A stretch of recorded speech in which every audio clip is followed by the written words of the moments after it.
Hello everyone, आज हम surface chemistry के full theory video part third में डिस्कस करने वाले हैं प्रॉपर्टीज ऑफ कोलाइडल सॉल्यूशंस को। तो इसमें हम डिस्कस करेंगे कोलिगेटिव प्रॉपर्टीज को, फिर डिस्कस करेंगे ब्राउनियन मूवमेंट को, फिर डिस्कस करेंगे टिंडल इफेक्ट को, फिर डिस्कस करेंगे कोएगुलेशन को। तो यहाँ पे हम हार्डी-सोल्जे प्रिंसिपल भी डिस्कस करेंगे, फिर डिस्कस करेंगे इलेक्ट्रोफोरेसिस को, फिर डिस्कस करेंगे प्रोटेक्शन ऑफ कोलाइड्स। तो इसमें हम डिस्कस करेंगे gold number and Congo rubin numbers को, फिर डिस्कस करेंगे emulsions, type of emulsions and role of emulsifier को, फिर डिस्कस करेंगे एप्लीकेशंस ऑफ कोलाइड्स को। तो आइए वन बाय वन हम इन टर्म की स्टडी करते हैं। हेलो एवरीवन, आज हम प्रॉपर्टीज ऑफ कोलाइडल सॉल्यूशन की बात करेंगे। तो कोलाइडल सॉल्यूशन की जो पहली प्रॉपर्टीज है वो है कोलिगेटिव प्रॉपर्टीज। तो कोलिगेटिव प्रॉपर्टीज जो है वो क्या कहलाती है? तो ऐसी प्रॉपर्टीज जो सॉल्यूट के पार्टिकल्स पे डिपेंड करती हैं। तो सॉल्यूट के पार्टिकल्स के नंबर्स पे जो प्रॉपर्टीज डिपेंड करती हैं उनको हम कोलिगेटिव प्रॉपर्टीज बोलते हैं। और ये प्रॉपर्टीज हमारी 4 टाइप की होती हैं। पहला है elevation of boiling point, second है depression of freezing point, third है ऑस्मोटिक प्रेशर, फोर्थ है relative lowering of vapour pressure. तो कोलिगेटिव प्रॉपर्टीज जो है वो कोलाइडल सॉल्यूशन की कैसी होती है? कम होती है। रीजन क्या है? तो देखो जरा, एलिवेशन ऑफ बॉइलिंग पॉइंट ये डेल टीबी इक्वल टू होता है KB into molarity. Depression of freezing point del TF ये होता है equal to KF into molarity. Osmotic pressure pi equal to होता है सीआरटी। और relative lowering of vapour pressure, ठीक है, ये होता है मोल फ्रैक्शन ऑफ सॉल्यूट के। क्लियर है? तो relative lowering of vapour pressure P naught A minus P S upon P naught A equal to mole fraction of solute. तो अगर हम यहाँ पे मोलैरिटी की बात करें तो मोलैरिटी क्या होता है? Weight of solute, molar weight of solute into weight of solvent in gram. अगर ये ग्राम में है तो ऊपर 1000 हो जाएगा, ठीक है, क्योंकि इसको आप किलोग्राम में डिवाइड करोगे तो 1000 से डिवाइड करना पड़ेगा, तो 1000 ऊपर चला जाएगा। ठीक, तो यहां पे क्या आ रहा है? मोलर वेट आ रहा है। तो इसका मतलब है कि ये जो हमारा एलिवेशन ऑफ बॉइलिंग पॉइंट है, depression of freezing point, osmotic pressure, C की जगह आप क्या लिख सकते हो? N upon V R T. और pi equal to N mole होता है, जिसको क्या लिख सकते हो? Weight upon molar weight into volume R T. तो मोलर वेट यहां भी आया, ठीक है।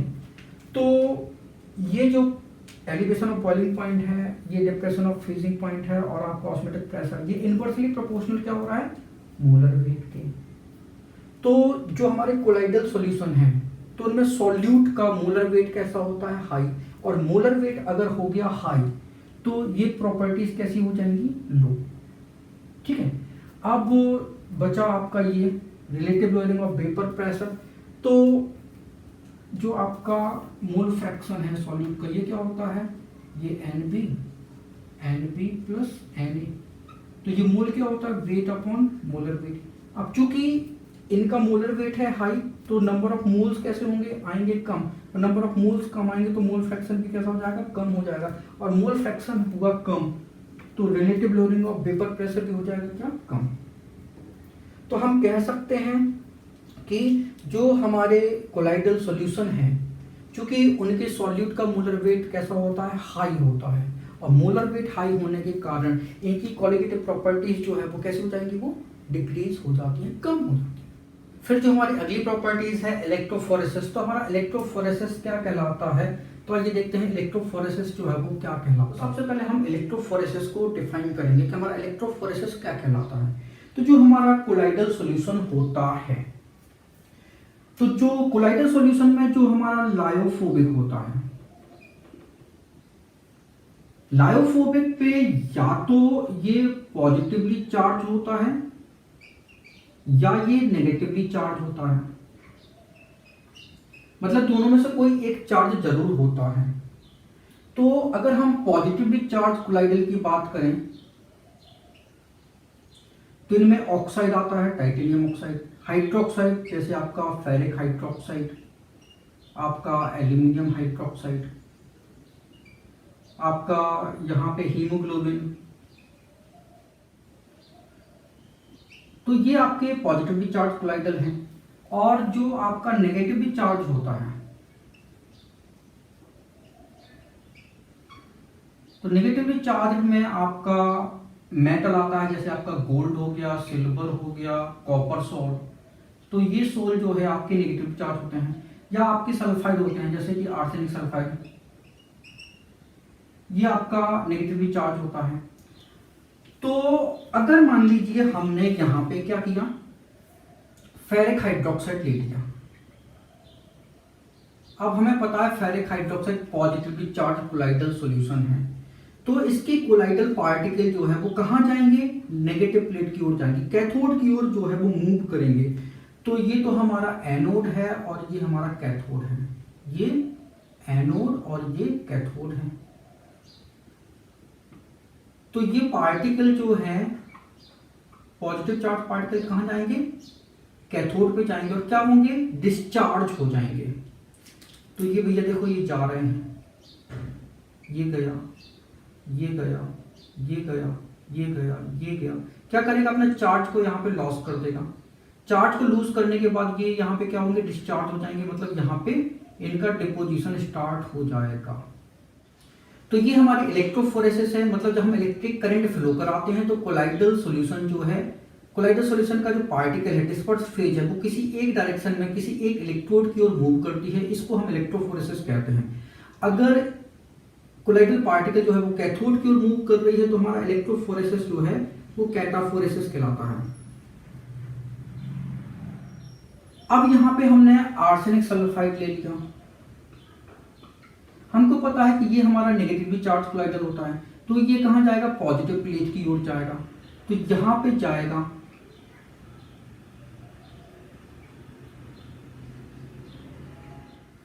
तो ये क्या करेगा, अपने चार्ज को लूज करेगा। चार्ज को लूज करने पे न्यूट्रलाइज हो जाएगा, न्यूट्रलाइज होने पे यहाँ पे कलेक्ट हो जाएगा, तो यहाँ पे प्रेसिपिटेट का फॉर्मेशन कर लेता है। तो चूंकि कोलाइडल पार्टिकल जो है वो कहाँ जा रहे हैं, एनोड की ओर मूव कर रहे हैं, तो इसको हम बोलते हैं एनाफोरेसिस। तो इलेक्ट्रोफोरेसिस हमारा एनाफोरेसिस कहलाता है। तो इलेक्ट्रोफोरेसिस को हम कैसे डिफाइन करेंगे, जब हम एक यू शेप्ड ट्यूब लेंगे, उसमें हम कोलाइडल सॉल्यूशन भरेंगे, उसमें हम इलेक्ट्रोड सस्पेंडेड कर देंगे, तो कोलाइडल पार्टिकल जो है वो किसी एक डायरेक्शन में मूव करते हैं। तो इलेक्ट्रिक करंट के थ्रू कोलाइडल पार्टिकल का किसी एक पर्टिकुलर डायरेक्शन की ओर मूव करना, इसी को हम बोलते हैं इलेक्ट्रोफोरेसिस। अगर कोलाइडल पार्टिकल जो है वो कैथोड पे मूव कर रहे हैं तो उसको हम कैटाफोरेसिस बोलते हैं। अगर कोलाइडल पार्टिकल एनोड की ओर मूव कर रहा है तो उसको हम एनाफोरेसिस बोलते हैं। फिर हमारी थर्ड प्रॉपर्टीज है कोएगुलेशन। तो कोएगुलेशन क्या कहलाता है, तो आइए देखते हैं कि हमारा कोएगुलेशन जो है वो क्या कहलाता है। इसके बाद हमें कोएगुलेशन एक्सप्लेन करना है कि हमारा कोएगुलेशन जो है वो क्या कहलाता है। तो जब हम किसी कोलाइडल सॉल्यूशन में, स्पेशली हमारा लायोफोबिक कोलाइडल सॉल्यूशन हो, उसमें हम थोड़ी सी इलेक्ट्रोलाइट की 4 से 8-10 ड्रॉप डालते हैं, तो हम देखते हैं कि हमारा कोलाइडल सॉल्यूशन जो है वो कोएगुलेट हो गया, उसका प्रेसिपिटेट बन गया। तो ये प्रेसिपिटेट जो है वो क्यों बनता है, तो हमको पता है कि लायोफोबिक कोलाइडल सॉल्यूशन हमारे 2 टाइप के होते हैं, एक तो पॉजिटिव चार्ज होता है, दूसरा नेगेटिव चार्ज होता है। तो ये चार्ज कहाँ से आता है और इनका कोएगुलेशन क्यों होता है, इसको हम डिस्कस करेंगे। तो देखो जरा, ये हम AS2S3 सोल जो है ये हम बना रहे हैं, इसका कोलाइडल सॉल्यूशन कैसे बनता है। तो जब हमारा arsenic oxide AS2O3 hydrogen sulphide से रिएक्ट करता है तो AS2S3 बनता है और बनेगा H2O। इक्वेशन को हम बैलेंस कर लेते हैं, यहाँ पे सल्फर 3 है तो सल्फर को 3 कर लेंगे, हाइड्रोजन को 6 बनाने के लिए 3H2O कर देंगे, तो ये इक्वेशन हमारी बैलेंस हो जाती है। तो देखो जरा, ये आर्सेनिक सल्फाइड ये हमारा कोलाइडल सॉल्यूशन जो है वो बन गया है। अब इसमें और इसमें कौन सा आयन कॉमन है, इधर तो H पॉजिटिव S-2 है, इधर पे AS+3 और S-2 है, तो दोनों में सल्फाइड आयन कॉमन है। तो जो हमारा आर्सेनिक सल्फाइड होता है ये हमारा AS2S3 है, इस आर्सेनिक सल्फाइड पे सल्फर आयन S-2 आयन जो है वो एडजॉर्ब हो जाता है। उसके डिपोजिशन के कारण ये कोलाइडल सॉल्यूशन जो है वो कैसा होता है, नेगेटिवली चार्ज हो जाता है। तो इस बीकर में हमने आर्सेनिक सल्फाइड जो है वो भर दिया है। ये कोलाइडल पार्टिकल हैं, सभी पे कैसा है, नेगेटिव चार्ज है, इस कारण ये दूर दूर रहेंगे। तो ये सोल जो है वो हमारा स्टेबल होता है। लेकिन जब हम इसमें इलेक्ट्रोलाइट डाल देते हैं, ठीक है, जब हमने इसमें क्या किया, इलेक्ट्रोलाइट डाल दिया, तो सपोज हमने सोडियम क्लोराइड इसमें डाल दिया। अब सोडियम क्लोराइड हमने डाल दिया तो ये कैसा है हमारा, ये तो हमारा नेगेटिवली चार्ज है, ठीक है। तो इलेक्ट्रोलाइट का पॉजिटिव आयन, इसका पॉजिटिव आयन क्या है, Na पॉजिटिव, तो इसका Na पॉजिटिव जो है इसको क्या करेगा, न्यूट्रलाइज करेगा। तो होता ये है कि Na पॉजिटिव जो है वो सल्फाइड आयन से रिएक्ट करके Na2S बना लेता है। अब क्या हो जाएगा, ये हमारा AS2S3, इस पे कोई भी आयन डिपॉजिट नहीं रह पाएगा, और जब कोई भी आयन डिपॉजिट नहीं हुआ तो ये कैसा हो गया, हमारा न्यूट्रलाइज हो गया। तो अब ये न्यूट्रल हो गए, तो न्यूट्रल हो गए तो ये आपस में पास पास आएंगे, पास पास आएंगे तो ये क्या होंगे, आपस में जुड़ जाएंगे। जुड़ जाएंगे तो हैवी मास का फॉर्मेशन करते हैं जो कि प्रेसिपिटेट होता है। तो ये प्रेसिपिटेट ऐसे बना लेते हैं, तो इसको हम बोलते हैं कोएगुलेशन। तो जो हमारा कोलाइडल सॉल्यूशन है उसमें हम इलेक्ट्रोलाइट डालते हैं, तो इलेक्ट्रोलाइट डालने के कारण जो हमारा कोलाइडल सॉल्यूशन है वो कोएगुलेट हो जाता है, उसका प्रेसिपिटेट बन जाता है, तो इसको हम बोलते हैं कोएगुलेशन। जो हमारा FeOH होल थ्राइस सोल है, फेरिक हाइड्रोक्साइड का कोलाइडल सॉल्यूशन बनता कैसे है कि FeCl3 की रिएक्शन होती है वाटर से, तो बनता है FeOH होल थ्राइस और बनेगा HCl। इक्वेशन को कर लेते हैं बैलेंस, इधर पे हम 3 लगाएंगे क्योंकि OH 3 है, तो यहाँ पे हमें 3 लगाना पड़ेगा। तो ये तो हमारा कोलाइडल सॉल्यूशन जो है वो बन गया। तो इधर पे देखो ये Fe+3 और Cl नेगेटिव, और ये आयनाइज होगा Fe+3 एंड OH नेगेटिव में। तो दोनों में कौन सा आयन कॉमन है, तो यहाँ पे ये Fe+3 आयन जो है वो क्या है, कॉमन है। तो फेरिक हाइड्रोक्साइड, इस पे क्या होगा, Fe3 आयन जो है वो डिपॉजिट हो जाएंगे, जिस कारण ये हमारा कैसा बन जाएगा, पॉजिटिव सोल बन जाएगा, पॉजिटिव कोलाइडल सॉल्यूशन जो है वो बन जाएगा। तो बस ये हमारा फेरिक हाइड्रोक्साइड है। इसके जो पार्टिकल्स हैं, कोलाइडल पार्टिकल्स, वो कैसे हैं, पॉजिटिवली चार्ज हैं, इस कारण ये क्या करेंगे, एक दूसरे को रिपेल करेंगे। तो रिपल्सन के कारण कोलाइडल सॉल्यूशन हमारा कैसा होता है, स्टेबल रहता है, तो ये हमारा स्टेबल होगा।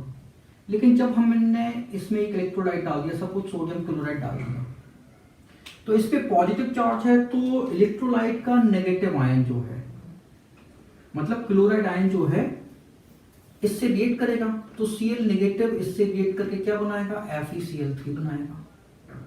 तो सारे के सारे Fe+3 आयन जो है वो क्या हो जाएंगे, FeCl3 में कन्वर्ट हो जाएंगे। तो ये हमारा फेरिक हाइड्रोक्साइड कैसा हो जाएगा, न्यूट्रलाइज हो जाएगा। जब ये न्यूट्रलाइज हो जाएंगे तो ये सारे के सारे ferric hydroxide, neutral ferric hydroxide आपस में क्या होंगे, एग्रीगेट हो जाएंगे। एग्रीगेशन पे क्या होंगे, ये प्रेसिपिटेट बन जाता है, मतलब यहाँ पे कोएगुलेशन हो जाता है। तो अगर हमारा लायोफोबिक कोलाइडल सॉल्यूशन जो है वो नेगेटिवली चार्ज है, तो इलेक्ट्रोलाइट का पॉजिटिव आयन उसको कोएगुलेट करेगा, और अगर हमारा कोलाइडल सॉल्यूशन पॉजिटिवली चार्ज है तो इलेक्ट्रोलाइट का नेगेटिव आयन उसको कोएगुलेट करेगा। तो किसी लायोफोबिक कोलाइडल सॉल्यूशन में जब इलेक्ट्रोलाइट की थोड़ा सा अमाउंट डाला जाता है तो कोलाइडल सॉल्यूशन हमारा कोएगुलेट हो जाता है, प्रेसिपिटेट बन जाता है, इसी को हम बोलते हैं coagulation. Good morning to all. आज हम हार्डे-सोल्जे लॉ के बारे में बात करेंगे कि ये हार्डे-सोल्जे लॉ होता क्या है। तो आपको इतना तो पता होगा कि अगर हम कोई कोलाइडल सॉल्यूशन लें और उसमें इलेक्ट्रोलाइट डाल दें, तो वो जो कोलाइडल सॉल्यूशन है उसका प्रेसिपिटेट बन जाता है, वो कोलाइडल सॉल्यूशन कोएगुलेट हो जाता है। आइए इसको एक एग्जांपल के थ्रू समझते हैं। एक फेरिक हाइड्रोक्साइड लिया, ये पॉजिटिवली चार्ज कोलाइडल सॉल्यूशन होता है, इसका डेफिनेट अमाउंट लिया 100 मिलीलीटर। फिर हमारे पास 3 इलेक्ट्रोलाइट है, पोटेशियम ब्रोमाइड है पहला, फिर सेकेंड है पोटेशियम सल्फेट और थर्ड है पोटेशियम फेरोसाइनाइड। फिर इस 100 मिलीलीटर फेरिक हाइड्रोक्साइड में हम पहले पोटेशियम ब्रोमाइड डालते हैं। पोटेशियम ब्रोमाइड इतना डालते हैं कि ये कंप्लीटली कोएगुलेट हो जाए। जब ये कंप्लीटली कोएगुलेट हो जाए तो हम पोटेशियम ब्रोमाइड की मिलीलीटर में वो अमाउंट जो है उसकी रीडिंग नोट कर लेते हैं कि इतने मिलीलीटर पोटेशियम ब्रोमाइड डालने पे ये 100 मिलीलीटर जो फेरिक हाइड्रोक्साइड है उसका कोएगुलेशन हो गया, कंप्लीटली कोएगुलेट हो गया। फिर हम क्या करते हैं, second sample 100 millilitre ferric hydroxide का लेते हैं और इस बार हम पोटेशियम सल्फेट जो है इसमें डालते हैं। पोटेशियम सल्फेट डालेंगे तो पोटेशियम सल्फेट का मिलीलीटर में हम कितना अमाउंट इसमें डाल दें कि ये 100 मिलीलीटर फेरिक हाइड्रोक्साइड जो है वो कंप्लीटली कोएगुलेट हो जाए, तो वो मिलीलीटर का अमाउंट जो है वो हम नोट कर लेते हैं। फिर इसके बाद थर्ड सैंपल हमने फेरिक हाइड्रोक्साइड लिया और इस बार हम क्या करते हैं, इसमें पोटेशियम फेरोसाइनाइड डालते हैं। जब ये कंप्लीटली कोएगुलेट हो जाए तो हम पोटेशियम फेरोसाइनाइड की जो रीडिंग है मिलीलीटर में जो अमाउंट है उसको हम नोट कर लेते हैं। तो हमने ये देखा कि पोटेशियम फेरोसाइनाइड का मिलीलीटर में अमाउंट सबसे कम लगा और अमाउंट पोटेशियम ब्रोमाइड का सबसे ज्यादा लगा। तो इसका मतलब है कि potassium ferrocyanide is better electrolyte for coagulating of ferric hydroxide solution. तो ये जो इलेक्ट्रोलाइट की जो पावर है, कोएगुलेटिंग पावर है, वो किस पे डिपेंड कर रही थी? ये तो इलेक्ट्रोलाइट ये है, ये इलेक्ट्रोलाइट ये है, ये इलेक्ट्रोलाइट ये। इलेक्ट्रोलाइट में क्या होते हैं? आयंस होते हैं। तो पोटेशियम ब्रोमाइड में क्या आयन होगा? इसमें के पॉजिटिव और Br नेगेटिव होगा। इसमें क्या होगा? इसमें के पॉजिटिव और SO4 -2 होगा। इसमें क्या आयन होंगे? इसमें के पॉजिटिव एंड FeCN6 और ये -4 चार्ज होगा। तो वैलेंसी इसकी कितना है? इस पे चार्ज कितना? -4 है। तो कोएगुलेटिंग पावर किसी भी इलेक्ट्रोलाइट की किस पे डिपेंड करती है? वैलेंसी पे डिपेंड करती है। और यही हार्डी-सोल्जे ने बताया था। हार्डी-सोल्जे ने क्या बताया था? हार्डी-सोल्जे ने बताया था कि इलेक्ट्रोलाइट की कोएगुलेटिंग पावर, इसके बारे में हार्डी-सोल्जे ने बताया था। तो इलेक्ट्रोलाइट की कोएगुलेटिंग पावर किस पे डिपेंड करती है? ये इलेक्ट्रोलाइट की वैलेंसी पे डिपेंड करती है। फिर सेकेंड एग्जांपल लिया, आर्सेनिक सल्फाइड हमने लिया। ये नेगेटिवली चार्ज कोलाइडल सॉल्यूशन होता है। हमारे पास इलेक्ट्रोलाइट है सोडियम क्लोराइड, फिर दूसरा इलेक्ट्रोलाइट है मैग्नीशियम क्लोराइड और तीसरा इलेक्ट्रोलाइट है एल्यूमिनियम क्लोराइड। अब जो नेगेटिवली चार्ज सॉल्ट है वो किसके थ्रू न्यूट्रलाइज हो, किसके थ्रू कोएगुलेट होगा? वो पॉजिटिव आयन के थ्रू कोएगुलेट होगा।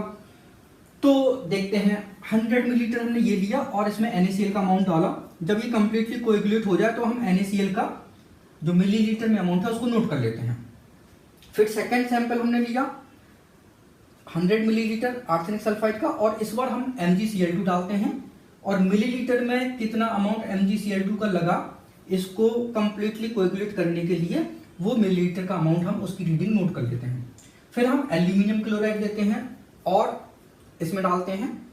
ठीक है, तो 100 मिलीलीटर आर्सेनिक सल्फाइड में हम एल्यूमिनियम क्लोराइड डालेंगे। जब ये कंप्लीटली कोएगुलेट हो जाए तो कितना अमाउंट एल्यूमिनियम क्लोराइड का लगा, उसकी रीडिंग नोट कर लेते हैं। तो हम देखते हैं कि एल्यूमिनियम क्लोराइड का अमाउंट जो है वो सबसे कम लगा। क्यों लगा सबसे कम? क्योंकि नेगेटिव सॉल्ट को पॉजिटिव जो आयन है वो क्या करेंगे? कोएगुलेट करेंगे। तो एल्यूमिनियम पे सबसे ज्यादा कितना है? +3 चार्ज है, इसलिए एल्यूमिनियम का अमाउंट जो है वो सबसे कम लगा। तो किसी भी इलेक्ट्रोलाइट की कोएगुलेटिंग पावर जो है किस पे डिपेंड करती है? ये उसकी वैलेंसी पे डिपेंड करती है। यही हार्डी-सोल्जे ने बताया था। तो इलेक्ट्रोलाइट की जो कोएगुलेटिंग पावर जो होती है वो उसकी वैलेंसी पे डिपेंड करती है। तो हमारे पास पहला एग्जांपल जो है पॉजिटिव सॉल्ट फेरिक हाइड्रोक्साइड है। इसको नेगेटिव आयन जो होगा वो कोएगुलेट करेगा। तो कोएगुलेटिंग पावर सबसे ज्यादा Fe6 - 4 की होगी क्योंकि इसकी वैलेंसी -4 है। फिर इसके बाद PO4 -3 की होगी, फिर इसके बाद SO4 -2 का होगा, फिर Br नेगेटिव का होगा। अगर हमारे पास नेगेटिव सॉल्व है तो इसका कोएगुलेशन किसके थ्रू होगा? पॉजिटिव आयन के थ्रू होगा, कैटायन के थ्रू होगा। तो सबसे जल्दी जो कोएगुलेट होगा वो Si+2 के +4 के कारण होता है। फिर इसके बाद एल्यूमिनियम +3 होगा, फिर मैग्नीशियम डाई पॉजिटिव, फिर इसके बाद सोडियम जो होगा वो +1 होगा। तो ये कोएगुलेटिंग पावर है। अगर हमारे पास इलेक्ट्रोलाइट है और इलेक्ट्रोलाइट में आयंस की जो वैलेंसी है वो सेम है, तो फिर कोएगुलेटिंग पावर जो है वो किस पे डिपेंड करेगी? तो इसके बाद जो कोएगुलेटिंग पावर होगी वो डिपेंड करेगी, किस पे डिपेंड करेगी? साइज पे डिपेंड करेगी, आयन के साइज पे डिपेंड करेगी।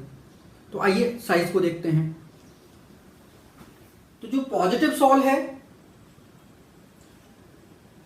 उसको फ्लोरीन नेगेटिव जो है वो जल्दी कोएगुलेट करेगा as compared to bromine negative के। फिर इसके बाद क्लोरीन नेगेटिव का कोएगुलेटिंग पावर होगा, फिर इसके बाद आयोडीन नेगेटिव का होगा। अगर हमारे पास नेगेटिव सॉल्व है तो बेरिलियम डाई पॉजिटिव का साइज सबसे छोटा होता है, इसलिए इसकी coagulating power as compared to high होगी किसके? मैग्नीशियम के, कैल्शियम के, स्ट्रोंटियम के एंड बेरियम के। तो बेरिलियम का कोएगुलेटिंग पावर सबसे ज्यादा और बेरियम का कोएगुलेटिंग पावर सबसे कम होगा। आइए तो हार्डे-सोल्जे लॉ की डेफिनेशन देख लेते हैं क्या होती है। The quantity of the electrolyte which is required to coagulate a definite amount of colloidal solution depends upon the valency of coagulating ion. Greater is the valency of the coagulating ion or the fluctuating ion, greater is the coagulation. फिर हमारी fourth properties है Tyndall effect. तो आइए देखते हैं Tyndall effect जो है वो क्या कहलाता है। टिंडल इफेक्ट, तो हमारा टिंडल इफेक्ट क्या कहलाता है? तो जब हम किसी कोलाइडल सॉल्यूशन में लाइट की एक बीम पास कराते हैं और उस लाइट की बीम के पाथ को हम माइक्रोस्कोप से देखते हैं तो लाइट की बीम का पाथ हमको चमकीला प्रतीत होता है, चमकीला नजर आता है, इसी को हम टिंडल इफेक्ट बोलते हैं। तो देखो जरा, आपको एक कोलाइडल सॉल्यूशन जो है एक बीकर में ले लेना है।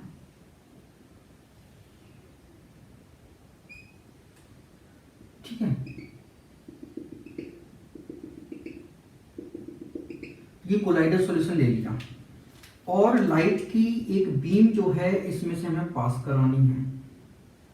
तो हमने कैंडल जो है वो बर्न की,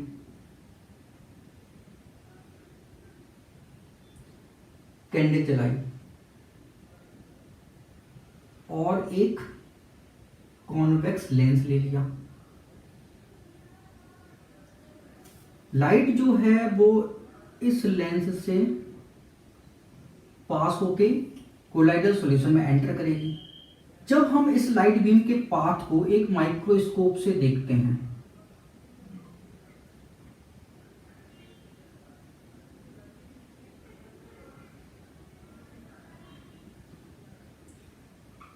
तो माइक्रोस्कोप से देखते हैं राइट एंगल पे, मतलब ये बीम है और जो हमारी आंख है उसके बीच 90 का एंगल बनना चाहिए, 90 डिग्री का। तो हमने देखा तो लाइट का ये पाथ जो है पूरा का पूरा पाथ जो है वो हमको चमकीला नजर आने लगा। तो कोलाइडल सॉल्यूशन में लाइट की जो बीम होती है वो चमकीली हो जाती है, इसी को हम बोलते हैं टिंडल इफेक्ट। अब ऐसा होता क्यों है? हमें पता है जो हमारा कोलाइडल सॉल्यूशन है उसके पार्टिकल का साइज जो है वो 1 नैनोमीटर से 100 नैनोमीटर के बीच होता है। अब इस साइज का पार्टिकल जो है वो लाइट के पार्टिकल को क्या कर देता है? स्कैटर्ड कर देता है। तो लाइट जैसे इस पार्टिकल पे टकराती है इसको क्या कर देता है? स्कैटर्ड कर देता है, मतलब लाइट को फैला देता है। अब लाइट को फैला देता है तो क्या होता है? ये पूरा पाथ हमको क्या होता है? चमकीला नजर आता है। इसी को हम टिंडल इफेक्ट बोलते हैं। फिर हम डिस्कस करेंगे ब्राउनिन मूवमेंट को कि हमारा ब्राउनिन मूवमेंट जो है वो क्या कहलाता है।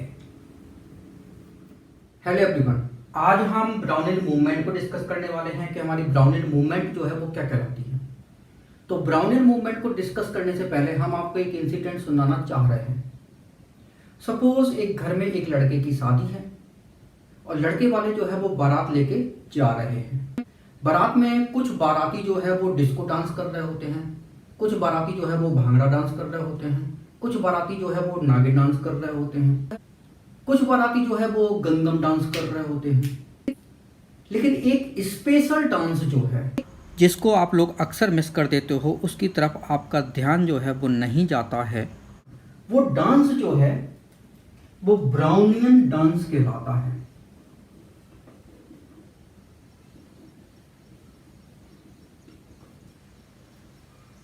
और ये डांस जो है वो कहीं ना कहीं आपको देखने जरूर मिलता है। अब सपोज बारात में किसी ने ड्रिंक जो है वो बहुत ज्यादा कर ली, अब वो चल रहा है ऐसे टेढ़े मेढ़े तरीके से, तो उसका जो टेढ़े मेढ़ा चलने का जो तरीका है, इस तरीके को ही हमने क्या बोला, ब्राउनियन डांस नाम दिया। अब ब्राउनियन डांस जो है और कहां कहां देखने को मिलता है, तो आपने देखा होगा एक फुटबॉल मैदान में जो फुटबॉल होती है वो इधर उधर भागती रहती है। तो फुटबॉल का जो डांस है वो कौन सा डांस है, वो ब्राउनियन डांस है।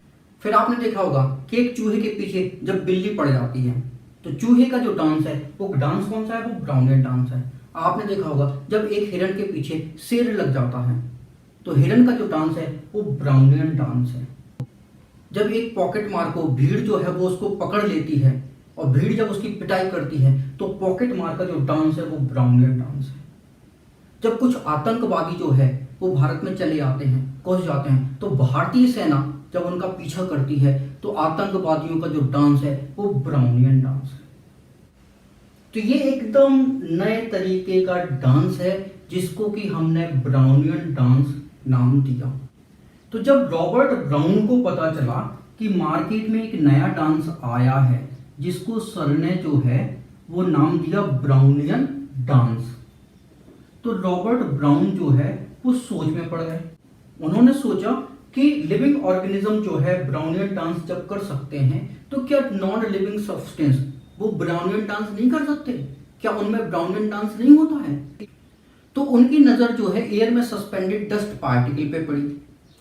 तो ये एयर है और यहाँ पे जो है वो डस्ट पार्टिकल जो है वो सस्पेंडेड है। तो उन्होंने देखा कि डस्ट पार्टिकल जो है कभी इधर घूम रहा है, कभी इधर घूम रहा है, कभी इधर, कभी इधर, कभी इधर, कभी इधर, कभी उधर, कभी उधर। उसका मोशन जो है वो फिक्स नहीं है, वो जिग जैग जो है वो उसकी मूवमेंट है। तो रॉबर्ट ब्राउन ने एयर में डस्ट पार्टिकल के मूवमेंट को क्या नाम दिया, ब्राउनियन मूवमेंट नाम दिया। फिर उन्होंने क्या किया कि एक टब लिया और उस टब में जो है वो वाटर फिल कर दिया, पानी भर दिया,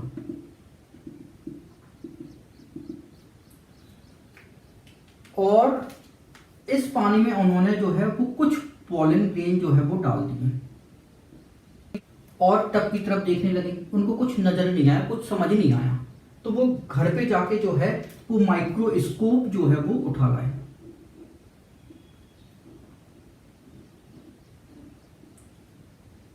अब वो माइक्रोस्कोप से जो है वो देखे जा रहे हैं, तो उन्होंने देखा कि जो पॉलन ग्रेन है वो कभी इधर जा रहा है, कभी इधर जा रहा है, कभी इधर जा रहा है, कभी इधर जा रहा है, कभी इधर जा रहा है, कभी इधर, कभी इधर, कभी इधर, कभी इधर, कभी ऐसे, कभी ऐसे, कभी ऐसे। तो उसका मूवमेंट भी क्या है, फिक्स नहीं है। ये मोशन जो है वो जिगजैग मोशन है और इस मोशन को रॉबर्ट ब्राउन ने जो है वो नाम दिया ब्राउनियन मूवमेंट। तो वाटर में पॉलन ग्रेन का मोशन जो है वो ब्राउनियन मूवमेंट कहलाता है और एयर में डस्ट पार्टिकल का मूवमेंट जो है वो ब्राउनियन मूवमेंट कहलाती है। अब रॉबर्ट ब्राउन को रीजन बताना था कि ब्राउनियन मूवमेंट का रीजन जो है वो क्या है। तो रॉबर्ट ब्राउन ने जब इसकी तरफ देखा तो उन्होंने कहा कि जब फ्रेश एयर, ये फ्रेश एयर है, इसमें डस्ट पार्टिकल आ जाते हैं, मतलब उसने एयर को क्या कर दिया, पॉल्यूटेड कर दिया। अब इसमें डस्ट पार्टिकल आ गए। अब ये एयर कैसी हो गई, ये पॉल्यूटेड हो गई। तो एयर के जो मॉलिक्यूल्स हैं उनको बड़ा गुस्सा आता है कि इसने हमारे नेचर को क्या कर दिया, चेंज कर दिया, इसने हमें पॉल्यूटेड कर दिया। तो एयर के पार्टिकल्स तो आपने देखा है बहुत सारे हैं, तो सारे पार्टिकल जो है ना इसकी खूब पिटाई करते हैं। तो किसी ने यहां से लात मारी, किसी ने यहां से मुक्का मारा, किसी ने फिर लात मारी, फिर मुक्का मारा, तो ये बेचारा लात मुक्का खा के इधर उधर जो है वो घूमता रहता है। तो रॉबर्ट ब्राउन कहते हैं कि जब डिस्पर्सन मीडियम मतलब एयर के पार्टिकल्स जो है वो डिस्पर्स्ड फेज मतलब डस्ट पार्टिकल पे टकराते हैं, तो इनकी टक्कर के कारण जो है वो डस्ट पार्टिकल जो है वो ब्राउनियन मोशन करता है, जिगजैग मोशन करता है। इसी प्रकार यहाँ पे हमने टब में जो है वो प्योर वाटर लिया था और रॉबर्ट ब्राउन ने क्या किया, पॉलन ग्रेन डाल के उस वाटर को पॉल्यूटेड कर दिया। तो वाटर के जो पार्टिकल्स हैं वो बहुत नाराज हुए, तो उन्होंने पॉलन ग्रेन की पिटाई करना शुरू कर दिया। तो पिटाई के कारण पॉलन ग्रेन जो है वो इधर उधर पूरे टब में भाग रहे हैं। तो रॉबर्ट ब्राउन ने इस जिगजैग मोशन को नाम क्या दिया, इस जिगजैग मोशन को उसने नाम दिया ब्राउनियन मोशन। तो ब्राउनियन मोशन का रीजन क्या है, जब डिस्पर्सन मीडियम के पार्टिकल्स जो है वो डिस्पर्स फेज के पार्टिकल पे हिट करते हैं, टकराते हैं, तो इस कोलिजन के कारण जो है वो डिस्पर्स फेज के पार्टिकल इधर उधर जिगजैग मोशन करते रहते हैं। तो ऐसे मोशन को ही हम ब्राउनियन मोशन बोलते हैं। फिर कुछ और प्रॉपर्टीज होती हैं जैसे कि पार्टिकल साइज। तो कोलाइडल जो सॉल्यूशन है उसमें सॉल्यूट का पार्टिकल साइज जो है, जो डिस्पर्स्ड फेज है उसका particle size 10 angstrom to 1000 angstrom होता है। तो डिस्पर्स्ड फेज का पार्टिकल साइज 10 एंगस्ट्रॉम से 1000 एंगस्ट्रॉम के बीच होता है। अगर हम नेचर की बात करें तो नेचर हेट्रोजीनियस होता है, ठीक है। तो कोलाइडल सॉल्यूशन कैसा होता है, हेट्रोजीनियस नेचर का होता है। अगर हम एप्रियंस की बात करें तो कोलाइडल सॉल्यूशन जो है वो ट्रांसल्यूसेंट होता है।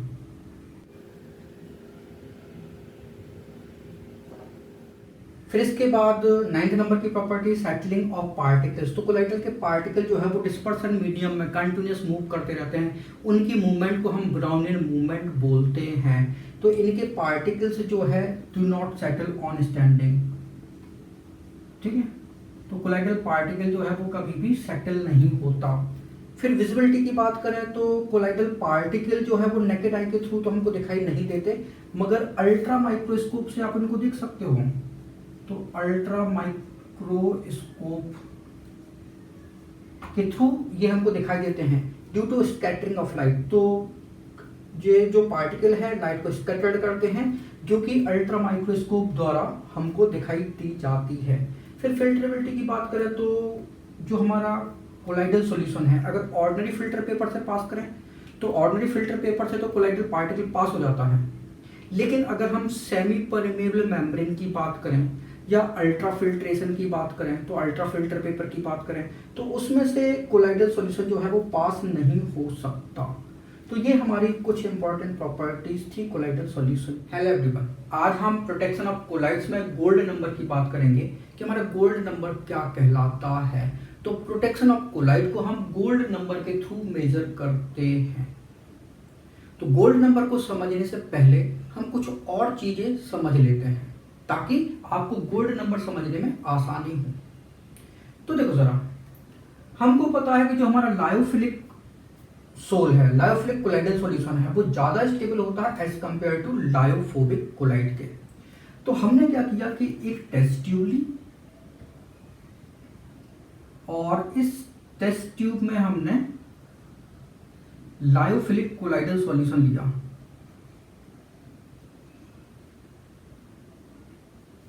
लायोफिलिक सोल जो है हमने यहाँ पे लिया। अब लायोफिलिक सोल किसका हो सकता है, देखो स्टार्च का हो सकता है, एग एल्ब्यूमिन का हो सकता है, हीमोग्लोबिन का हो सकता है, जेलेटिन का होता है, गम अरेबिक का हो सकता है, ठीक है। तो ये हमारे लायोफिलिक सोल कहलाते हैं। और दूसरी टेस्ट ट्यूब में हमने एक लायोफोबिक सोल लिया। तो लायोफोबिक सोल ठीक है, लायोफिलिक सोल और लायोफोबिक सोल। तो यहाँ पे लायोफोबिक सोल जो है वो किसका हो सकता है, आपका फेरिक हाइड्रोक्साइड का सोल हो सकता है, एल्यूमिनियम हाइड्रोक्साइड का सोल हो सकता है, ठीक है, गोल्ड सोल हो सकता है, ठीक है, सिल्वर सोल हो सकता है, ठीक है। तो ये हमारे लायोफोबिक सोल कहलाते हैं। अब क्या किया, इन दोनों टेस्ट ट्यूब में हमने NaCl की 2 से 4 ड्रॉप जो है वो डाले, ठीक है, या थोड़ा सा और बढ़ा लो, 2 से 6 ड्रॉप जो है वो डाले। और यहाँ भी NaCl की जो है वो 2 to 6 ड्रॉप जो है वो डाले। हमने क्या देखा कि लायोफिलिक सोल NaCl डालने पे इसका तो कुछ नहीं बिगड़ा, लायोफिलिक सोल जैसा पहले था वैसा NaCl की ड्रॉप डालने के बाद भी रहा, यहाँ पे कोई चेंज नहीं दिखाई दी हमको। लेकिन ये जो हमारा लायोफिलिक सोल है इसमें जैसे ही हमने NaCl की ड्रॉप डाली तो यहाँ पे ये कैसा हो गया, प्रेसिपिटेट बन गया, मतलब कोलाइडल सॉल्यूशन जो है वो किस में कन्वर्ट हो गया, सस्पेंशन में कन्वर्ट हो गया।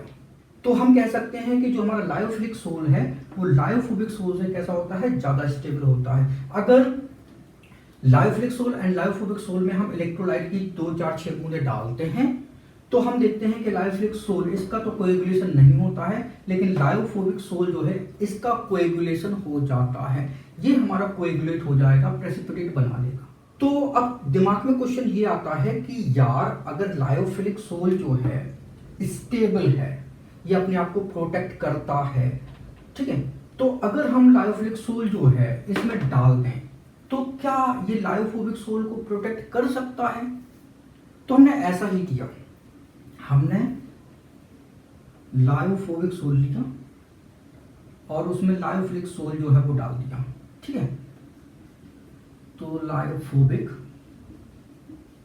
प्लस लायोफिलिक और फिर इसमें NaCl डाल रहे हैं, तो हम देखते हैं कि इसका कोएगुलेशन जो है वो नहीं हो रहा।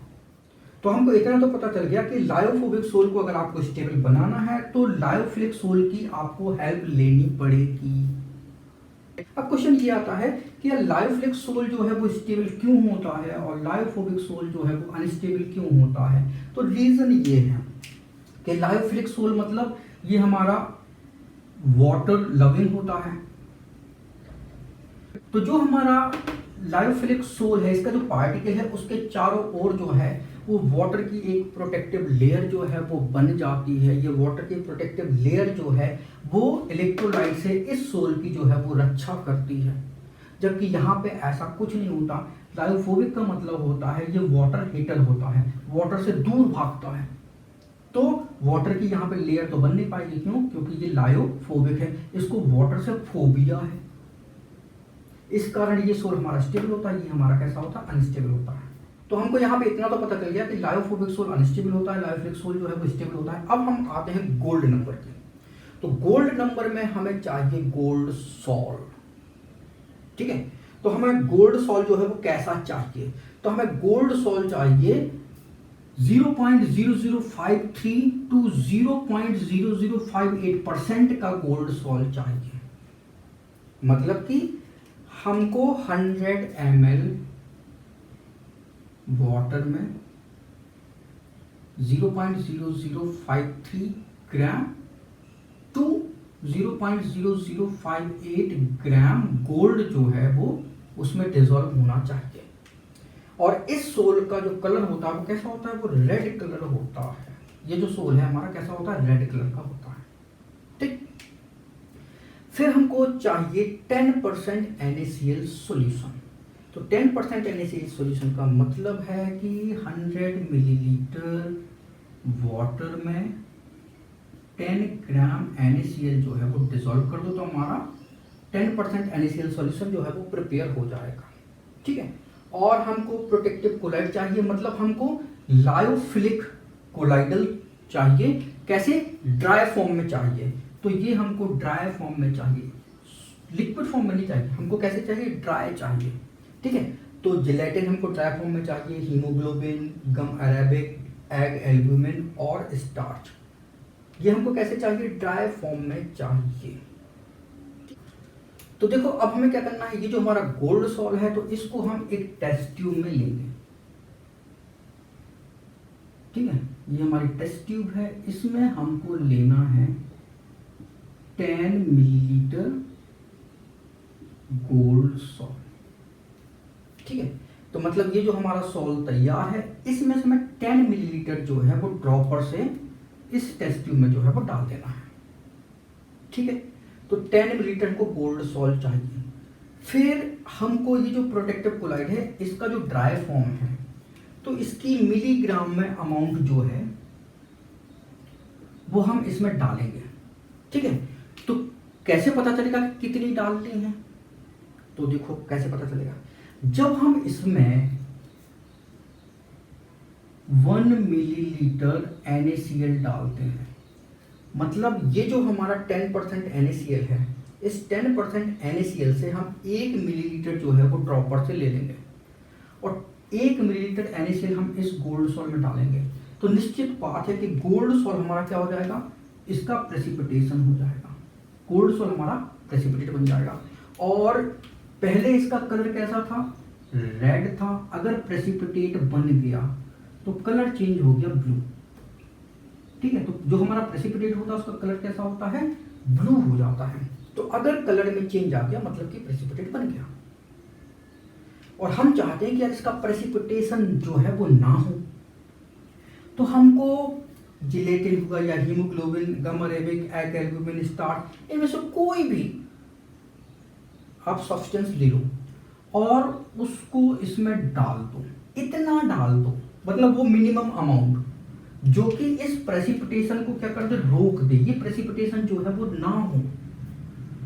तो इसकी जो क्वांटिटी मिलीग्राम में हमने ली है, क्योंकि ये आप बहुत कम ले रहे हो, यहाँ पे ये 1 ml ले रहे हो, ये 10 ml ले रहे हो, तो इनकी जो क्वांटिटी होगी वो ग्राम में नहीं होगी, वो कैसे होगी, मिलीग्राम में होगी, उसकी भी क्वांटिटी कम होगी। तो मिलीग्राम में इनका अमाउंट जो कि 10 ml गोल्ड सॉल्व का प्रेसिपिटेशन रोक देता है जब हम 1 ml NaCl डालते हैं, तो इनकी मिलीग्राम में वो अमाउंट, उस अमाउंट को हम क्या बोलते हैं, गोल्ड नंबर बोलते हैं, ठीक है।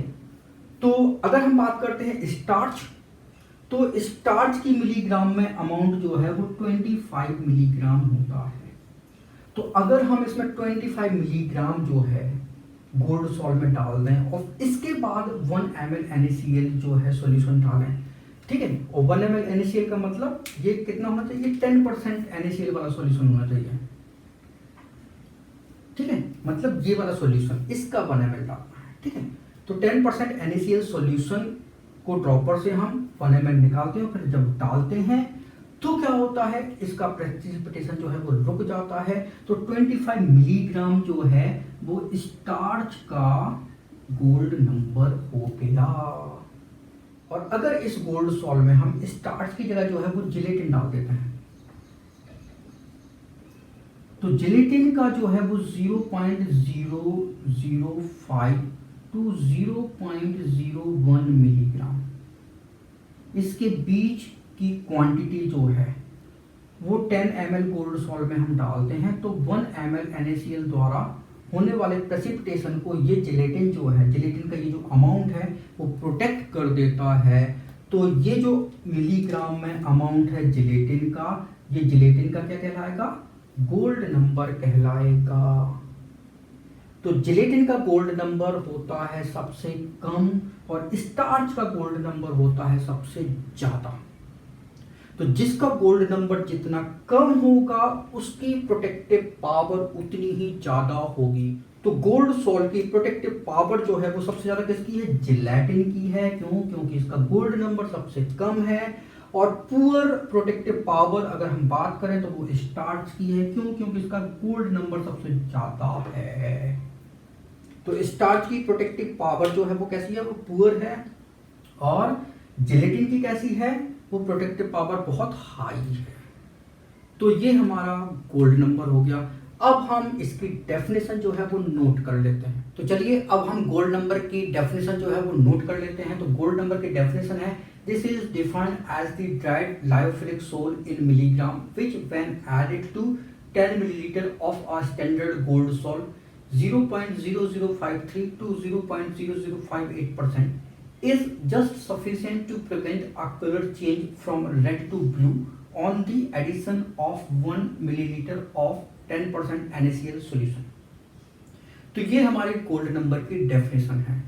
उम्मीद है कि आपको समझ में आ गई होगी। तो इसके बाद हम कुछ इंपॉर्टेंट प्रोटेक्टिव कोलाइड जो है, जो हमारे लायोफिलिक कोलाइड हैं, उनका गोल्ड नंबर देख लेते हैं। तो मिलीग्राम में उनका अमाउंट कितना है? तो जिलेटिन इसका गोल्ड नंबर है 0.0052 to 0.001 मिलीग्राम। केसीन जो है इसका गोल्ड नंबर है 0.01। गम अरेबिक इसका गोल्ड नंबर है 0.15। हेमोग्लोबिन इसका गोल्ड नंबर है 0.03। एल्बुमिन इसका गोल्ड नंबर है 0.08। स्टार्च इसका गोल्ड नंबर है 25। तो स्टार्च का गोल्ड नंबर सबसे ज़्यादा है, मतलब इसकी प्रोटेक्टिवनेस जो है वो सबसे कम होगी। और जिलेटिन का गोल्ड नंबर सबसे कम है, मतलब इसकी प्रोटेक्शन पावर सबसे ज़्यादा होगी।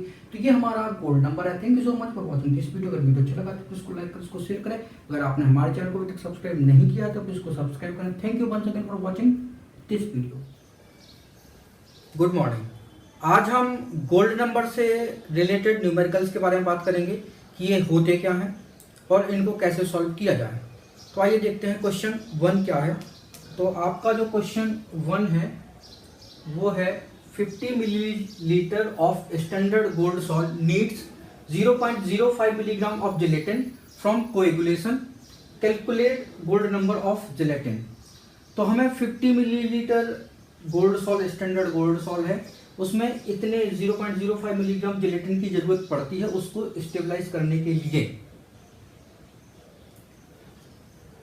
तो जो गोल्ड नंबर होता है वो हम कैसे कैलकुलेट करते हैं? तो हमको पता है कि 10 मिलीलीटर स्टैंडर्ड गोल्ड सॉल्ट हम लेते हैं, उसमें जिलेटिन का मिलीग्राम में कितना अमाउंट डालें कि 10% NaCl, इसका हम 1 मिलीलीटर डाल दें। इसमें 1 मिलीलीटर NaCl डालने पे उसका कोएगुलेशन ना हो, उसका कोएगुलेशन रुक जाए।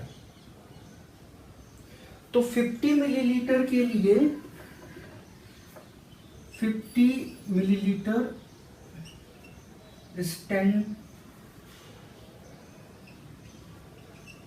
Standard gold salt needs 0.05 milligram gelatin,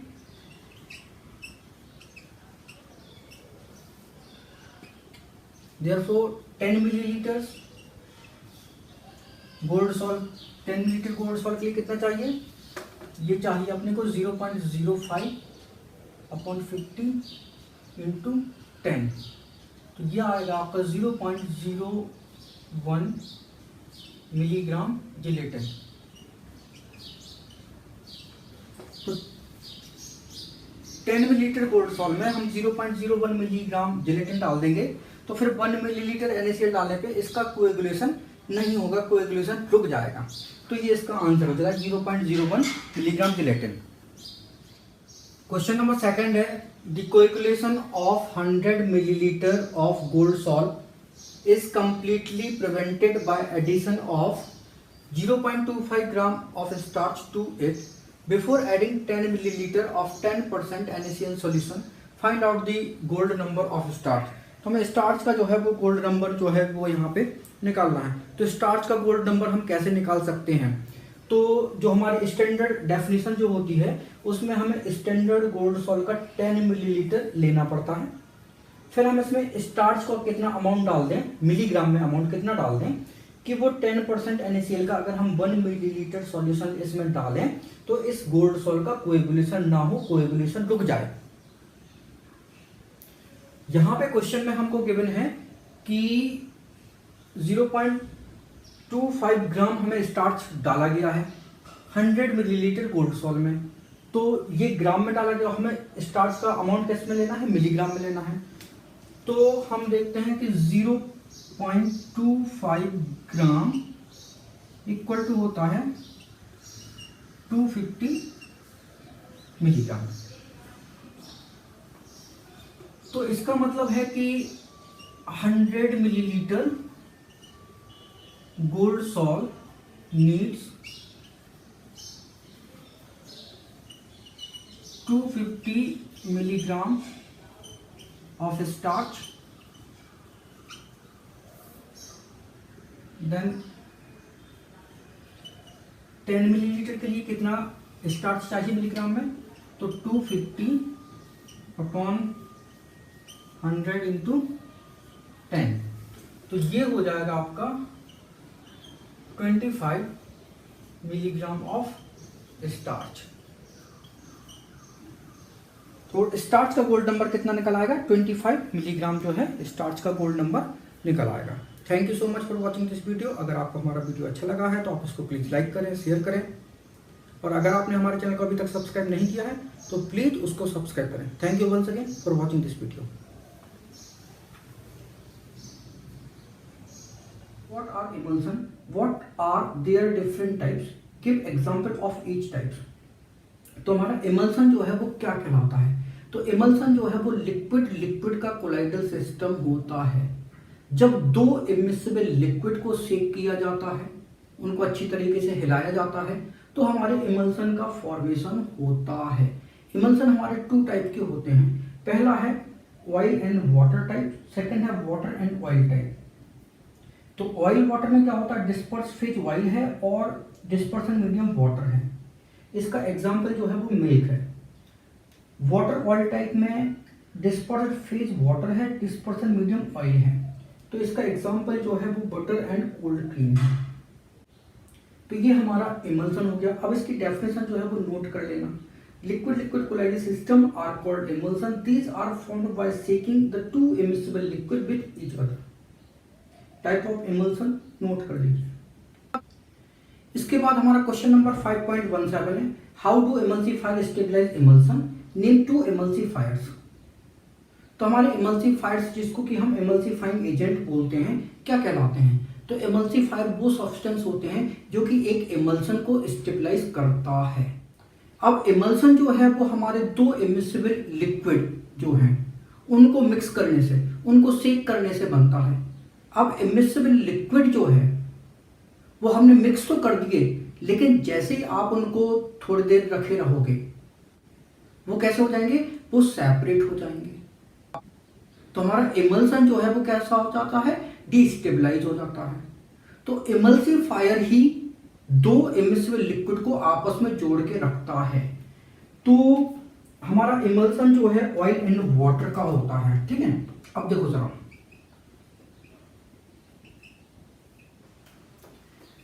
ये ऑयल एंड वाटर जब मिक्स होते हैं तो हमारा इमल्सन जो है वो बनता है। ऑयल जो है हमारा ऑर्गेनिक होता है और वाटर हमारा इनऑर्गेनिक होता है। अब ये हमारा एक बीकर है, इस बीकर में हमने पानी भरा और ऑयल भरा। अभी कैसे हैं, ये सेपरेटेड हैं, लेकिन जब हम इसको शेक करेंगे, ठीक है,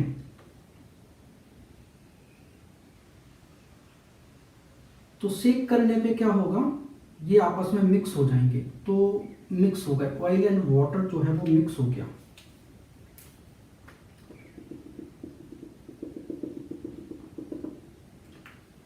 तो ये देखो, हम ऑयल एंड वाटर को क्या कर देते हैं,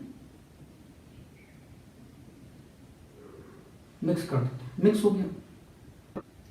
लेकिन जब आप इसको ऐसे रख देते तो 1 या 2 घंटे बाद जो है ऑयल अलग हो जाता है, वाटर अलग हो जाता है। तो ये आपस में अलग ना हो, इसके लिए हम ऐसा सब्सटेंस यूज करते हैं जो इनको बांधे रखे, उसको हम बोलते हैं इमल्सिफायर। तो आपका इमल्सिफायर आपका सोप हो सकता है, आपका इमल्सिफायर मोनो एंड डाइग्लिसराइड हो सकते हैं। तो मोनो एंड डाइग्लिसराइड भी आपका इमल्सिफायर होता है। आपका एग योक जो है एल्ब्यूमिन, वो भी कैसा होता है, आपका इमल्सिफायर होता है। तो जो सोप एंड डिटर्जेंट है, इससे आपको आसानी से समझ में आ जाएगा ये इमल्सन को कैसे स्टेबलाइज करता है। तो देखो जरा, हमारा सोप जो है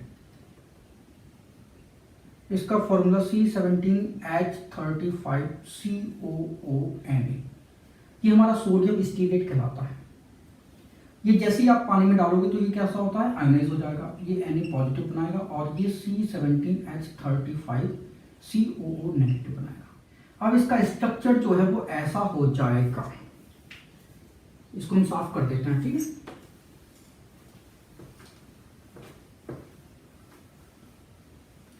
सेवेंटीन कार्बन है, तो देखो ये एक कार्बन, ये दूसरा कार्बन, तीसरा, चौथा, पांचवा, छठवां, सातवां, आठवां, नौवां, 10वां, 11वां, 12वां, 13वां, 14वां, 15वां, 16वां, 17वां, तो 17 तो ये कार्बन हो गए।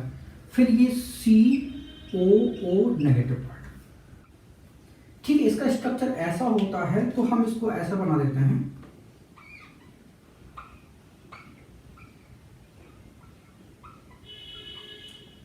वन, टू, थ्री, 4, 5, 6, 7, 8, 9, 10, 11, 12, 13, 14, 15, 16, 17 और CO नेगेटिव की जगह हमने ऐसा माउथ बना दिया और ये नेगेटिव है, इसको हमने ऐसा बना दिया, तो ये हमारा सोप हो गया। अब जो हमारा ऑयल एंड वाटर है,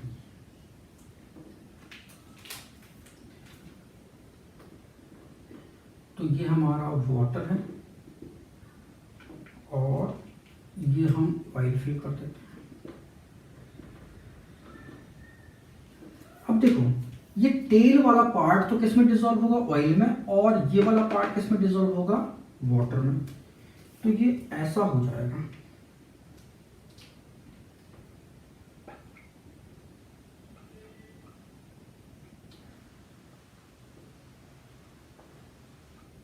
इस कारण ऑयल और वाटर आपस में कैसे होते हैं, मिक्स होते हैं।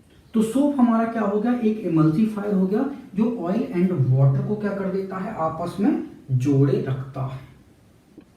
तो जैसे आपने ऑयल एंड वाटर के मिक्सचर को क्या कर दिया, मिक्स कर दिया,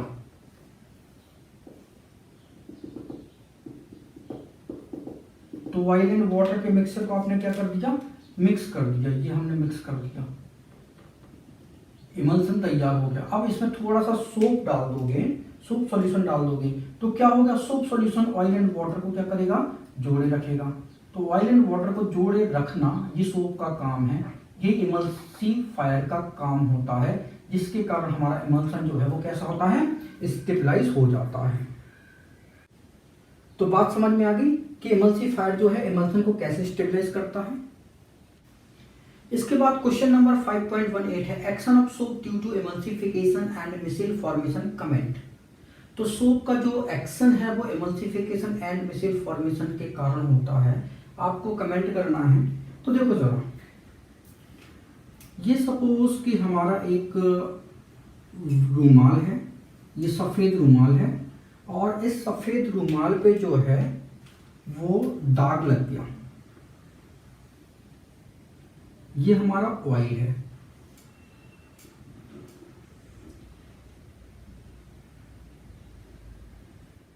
अब सफेद रूमाल पे ऑयल का दाग जो है वो लग गया। अब हम क्या करेंगे, इस रूमाल को पानी में भिगोएंगे, तो ये ऑयल एंड वाटर का क्या बन जाएगा, इमल्सन बन जाएगा। अब इस पे हम क्या करेंगे, साबुन जो है वो रगड़ेंगे। अब साबुन रगड़ने पे होगा क्या कि जो हमारा सोप होता है उसमें दो पार्ट होते हैं, एक हाइड्रोफोबिक एंड हाइड्रोफिलिक। तो जो हमारा हेड है ये तो हमारा हाइड्रोफिलिक होता है, ठीक है। हाइड्रोफिलिक का मतलब ये वाटर में सॉल्युबल होता है, ये वाटर सॉल्युबल पार्ट कहलाता है। और ये वाला पार्ट जो है वो हाइड्रोफोबिक होता है, जो कि वाटर में इनसॉल्युबल होता है। वाटर में इनसॉल्युबल होता है बट ऑयल सॉल्युबल होता है, ऑयल में ये वाला पार्ट जो है वो सॉल्युबल हो जाएगा। तो होगा क्या कि मिसेल जो है वो बनेगा। मिसेल कैसा बनेगा, ये हेड है, ये वाटर में सॉल्युबल है, ऑयल में टेल पार्ट, ये हेड है ऑयल में टेल पार्ट, ये हेड है ऑयल में टेल पार्ट, ये हेड है ऑयल में टेल पार्ट, ये हेड है ऑयल में टेल पार्ट, ये हेड है ऑयल में टेल पार्ट, ये हेड है ऑयल में टेल पार्ट, ये हेड है ऑयल में टेल पार्ट। तो ये हमारा क्या बन गया, ये बन गया हमारा मिसेल, इसको हम बोलते हैं मिसेल। अब क्या होता है, हमने इसको ऐसे ऐसे रगड़ा, मिसेल बन गया। हम क्या करते हैं, इस रुमाल को ऐसे पानी में, बाल्टी में यूं यूं करते हैं, तो क्या होता है, वाटर की एक स्ट्रीम बन जाती है। अब वाटर की स्ट्रीम बनेगी तो क्या होता है, ये हेड वाला पार्ट जो है वो वाटर के साथ क्या करने लगता है, फ्लो करने लगता है। तो ये हेड वाला पार्ट वाटर के साथ क्या करेगा, फ्लो करेगा। तो ये जो टेल है इसमें कुछ ऑयल पार्ट जो है वो चिपक जाता है, जिसके कारण हमारा हैंकी जो है वो कैसा हो जाता है, साफ हो जाता है। हमारा रुमाल जो है वो साफ हो जाएगा। क्यों, क्योंकि टेल पार्ट जो है वो सारा का सारा ऑयल जो है वो खींच के बाहर ले जाएगा, पानी के साथ बह के निकल जाएगा। तो हैंकी जो है वो साफ हो गया। तो हमें बताना है कि मिसेल्स हमारा क्या कहलाता है और मिसेलर सिस्टम का हमें एक एग्जांपल देना है। तो जब हमारा कोई कोलाइडल पार्टिकल जिसमें हाइड्रोफिलिक एंड हाइड्रोफोबिक दोनों पार्ट होते हैं, तो ऐसा कोलाइडल पार्टिकल एग्रीगेशन पे मिसेल जो है वो बनाता है। और मिसेलर सिस्टम का हमारा एग्जांपल है सोप सॉल्यूशन। तो जो हमारा सोप का पार्टिकल्स होता है उसमें हाइड्रोफिलिक एंड हाइड्रोफोबिक दोनों पार्ट होते हैं, इस कारण ये जो है मिसेल का फॉर्मेशन करता है। तो देखो जरा,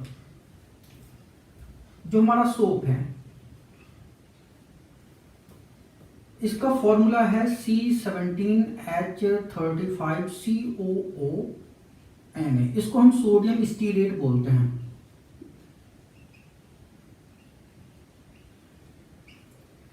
जब ये वाटर में डालोगे तो ये क्या हो जाएगा, आयनाइज हो जाएगा। तो ये C17H35COO नेगेटिव और Na पॉजिटिव पार्ट बनाएगा। तो इसका ये C17H35 ये तो हाइड्रोफोबिक पार्ट है और COO नेगेटिव ये हाइड्रोफिलिक पार्ट है। तो C17H35 इसको हम ऐसा लिख सकते हैं, ये पहला कार्बन, ये सेकेंड, ये थर्ड, ये फोर्थ, ये फिफ्थ, ये 6, ये 7, ये 8, ये 9, ये 10, ये 11, ये 12, ये 13, ये 14, ये 15, ये 16, ये 17। तो 17 कार्बन होगा C17 और COO नेगेटिव। तो ये वाला पार्ट तो हमारा हाइड्रोफोबिक पार्ट कहलाता है। ये टेल पार्ट है इधर से लेके इधर तक, तो ये हाइड्रोफोबिक होगा।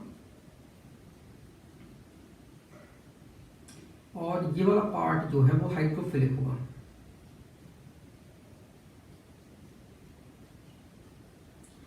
तो इसको हम ऐसे बना लेते हैं। तो ये स्ट्रक्चर ऐसा हो जाएगा, ऐसे 1 2 3 4 5 6 7 8 9 10 11 12 13 14 15 16 17 और ये माउथ है। तो COO नेगेटिव को हम लोग ये माउथ बना दिया, ये नेगेटिव चार्ज तो हमने ये नेगेटिव लगा दिया। अब जैसे ही आपने वाटर में जो है वो सोप डाल दिया, तो ये वाटर भरा हुआ है और आपने इसमें सोप डाल दिया, तो ये हेड पार्ट तो वाटर में डिसॉल्व होगा, टेल पार्ट जो है वो बाहर होगा। हेड पार्ट वाटर में डिसॉल्व होगा, टेल पार्ट बाहर होगा, हेड पार्ट डिसॉल्व होगा, टेल पार्ट बाहर होगा। ठीक है, तो लो कॉन्सेंट्रेशन पे तो ये इलेक्ट्रोलाइट की तरह बिहेव करता है। तो जो हमारा सोप सॉल्यूशन जो है लो कॉन्सेंट्रेशन पे इलेक्ट्रोलाइट की तरह बिहेव करता है, लेकिन जैसे इसका कॉन्सेंट्रेशन हम हाई कर देते हैं, तो कॉन्सेंट्रेशन हाई करना है, कितना हाई करना है कि इसका concentration CMC critical micelle concentration से अबव हो जाए। और ये कॉन्सेंट्रेशन हाई कैसे होगा, जब हम टेम्परेचर को हाई करेंगे। तो इसका टेम्परेचर क्राफ्ट टेम्परेचर से कैसा हो जाए, हाई हो जाए। तो ये हमारा क्राफ्ट टेम्परेचर है और ये हमारा क्रिटिकल मिसेल कॉन्सेंट्रेशन है। ये क्रिटिकल मिसेल कॉन्सेंट्रेशन।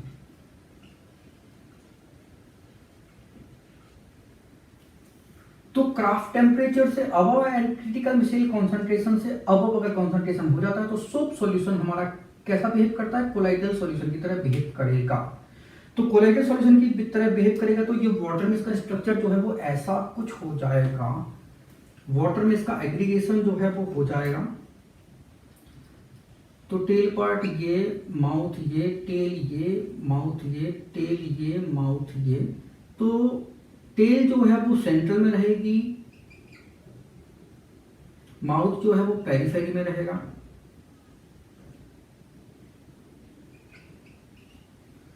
तो ये हमारा मिसेलर सिस्टम जो है वो बन जाता है।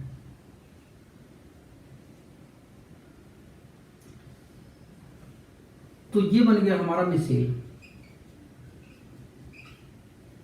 जब कॉन्सेंट्रेशन कैसा हो जाता है, क्रिटिकल मिसेल कॉन्सेंट्रेशन से above and temperature craft temperature से अबव हो जाता है, तो सब सॉल्यूशन एक कोलाइडल सॉल्यूशन की तरह बिहेव करने लगता है और कोलाइडल पार्टिकल ऐसे एग्रीगेट होना स्टार्ट हो जाते हैं वाटर में। हेलो एवरीवन, आज हम एप्लीकेशंस ऑफ कोलाइड्स की बात करेंगे।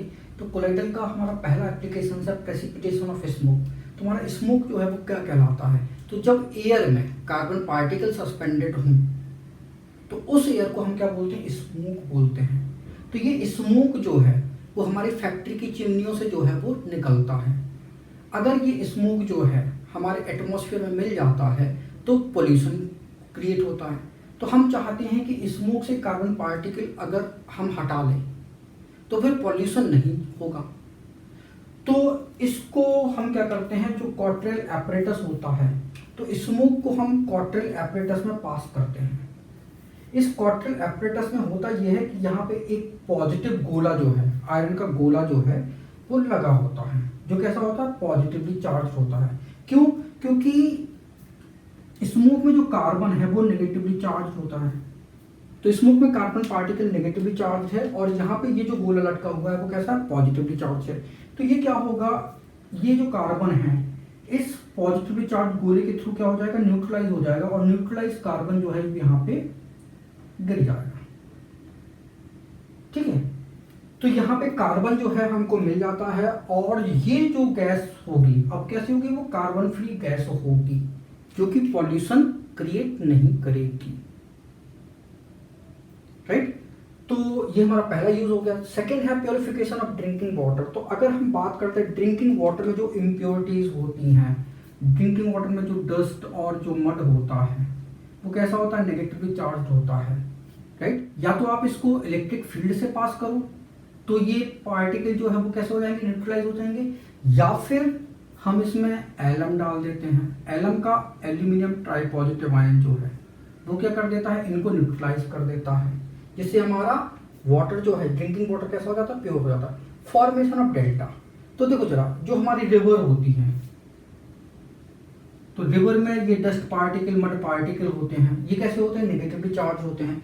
जब ये नदी जो है हमारी समुद्र से मिलती है, ठीक है, तो होता क्या, समुद्र में NaCl जो है वहाँ पे Na पॉजिटिव रहता है, MgCl2 भी समुद्र के पानी में होता है, तो वहाँ पे Mg टाइप पॉजिटिव आयन भी होता है। तो ये पॉजिटिव आयन क्या कर देते हैं, इनको क्या कर देते हैं, न्यूट्रलाइज कर देते हैं, जिससे ये कोएगुलेट होके इकट्ठा हो जाते हैं। ठीक है, इनके इस कोएगुलेशन को हम क्या बोलते हैं, डेल्टा बोलते हैं। Right, formation of rubber. तो रबर जो है वो लेटेक्स से मिलता है। तो लेटेक्स जो है वो कैसा होता है, नेगेटिवली चार्ज पार्टिकल होता है। रबर का पार्टिकल कैसा होता है, नेगेटिवली चार्ज होता है। जब इसको हम क्या करते हैं, इलेक्ट्रिक फील्ड में पास करते हैं तो क्या होता है, इसका नेगेटिव चार्ज क्या हो जाता है, न्यूट्रलाइज हो जाता है।